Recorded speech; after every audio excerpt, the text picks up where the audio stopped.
Hello, beautiful. Checking in on you and coming with a very important question. Did you eat like an asshole today? What do I mean when I say did you eat like an asshole? I mean, did you eat fast food? Did you overeat? Did you binge eat on chips or cookies? Or did you not eat at all? Or did you, maybe not eat all day and then faceplant in a pint of Ben & Jerry's? Eating like an asshole means you're not eating to fuel your body and you're not eating foods that you know are going to make you feel good. So let me ask you again, did you eat like an asshole today or this weekend or yesterday or whatever? It's okay if you said yes. I want you to think about something. So say you have a kid and your kid, steals your markers or whatever. He does something wrong. So you punish him so he doesn't want to do it again, right? He knows that there's consequences if he does something wrong, so he doesn't want to do it again. So when you punish yourself for what you ate over the weekend, and if you punish yourself for, messing up on your quote diet, you're actually reinforcing a negative perception around food, which makes you not want to stick to your diet, which makes you not want to keep doing it, which makes you not see the results, which makes you unhappy, which makes you gain the weight back, which makes you even more unhappy in most cases. So if you are ready to stop that cycle, because who likes that? That's terrible. No. Think about what you did. Did you eat pizza or did you, overdo it on the ice cream because you restricted yourself all week, because you worked out, 2 or 3 hours a day, because you only allowed yourself to have salads? And then I want you to look at what you did right. Did you get up early to get your workout done? Did you say no to chips and guac because you weren't hungry? Did you enjoy that margarita and then wake up the next day and stick to your normal routine? Think about what you did right. Think about what you could have maybe done better.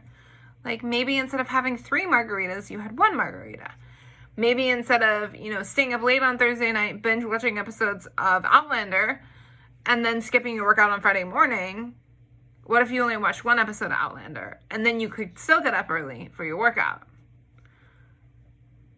So instead of messing up and punishing yourself, what if you just made a plan to do better?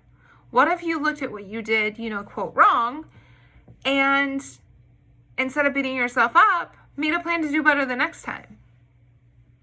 So that instead of negatively, reinforcing something by punishment, you're actually positively reinforcing something by looking at hey, I did this really well, and hey, I could have done this better. Here's my plan so that, I do it better next time. I think so often we get caught up in this, perception of we have to be perfect. We have to be perfect at our diet all the time. We have to look perfect all the time. We have to, do our work perfectly all the time. Our house has to look perfect all the time. And in some cases, that can make us more motivated to do something. And in other cases, it can actually cause you to self-sabotage or to just do nothing at all because you're so overwhelmed, with this fear that if it's not perfect, it's not good enough. So I'm here to tell you that it doesn't have to be perfect to be good enough. Sometimes the messiest actions, sometimes the actions that we're least ready for, that we feel least prepared for, are the best ones for us. With that being said, if you, woke up yesterday morning and you're like, hey, I'm really gonna, get my shit together and start this diet today, and maybe that didn't happen, don't throw your whole week away just because you didn't, quote, start the diet yesterday. How can you make a plan to make this week better? Instead of only eating salads all week and then face planting in Ben & Jerry's on Friday night, what if you had a little bit of ice cream or a piece of chocolate or 1 cookie every day? How would that change your outlook towards the weekend? Would you be less inclined to overdo it? I'm going to say yes, because you're giving yourself permission to have that thing that you're craving. And so that when it's in front of you on a Friday or Saturday night, you're not going to feel the need to have more than what you would normally have because you've been allowing yourself to have it all week. So it's, not as special, or maybe you're just no, I'm good. I had some yesterday. There's not a lot of diet programs out there telling you that that's okay. Because diet culture literally tells us that we have to restrict ourselves in order to make our bodies smaller in order to be healthier or be cooler, be more popular, whatever it is. You shouldn't have to take all these things that you love away in order to be healthier. That's not how that works. So if you're tired of dieting, if you're tired of that diet culture crap that tells you that you're a bad person because you ate like an asshole yesterday, it's time to stop that cycle. So how do you go from, dieting to loving your body and having more energy and feeling more confident and having a great relationship with food? You can't just snap your fingers and turn a switch on. If you're anything like me, you've probably been following diet culture for most of your adult life.